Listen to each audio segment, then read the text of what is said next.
Welcome to Penrose Learning, where we make understanding easy. You start by cutting power to the set and giving it a full 60-second rest to clear transient errors. Next, inspect and swap HDMI or AV cables and change input ports so you can isolate a bad lead or source. Once you confirm the source, go into Picture or Power settings and turn off energy saving, dynamic contrast, or motion smoothing features because those can introduce flicker. Make sure to test after each change so you know which action fixed or changed the behavior. Once basic steps fail, update the TV firmware using the manufacturer's USB or network method. Firmware can fix timing and driver issues.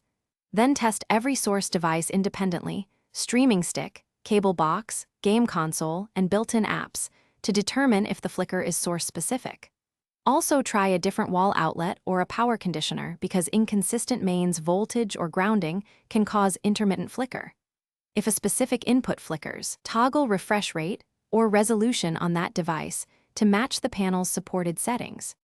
To finish, perform a factory reset to clear corrupted settings only after you've saved important account info.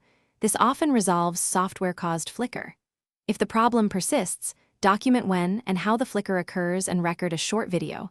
This helps tech support or a repair technician diagnose panel, backlight, or power board faults. One key troubleshooting tip: if flicker changes with screen brightness or external light, try safe mode or service mode diagnostics and avoid DIY backlight repairs unless you're certified. Then contact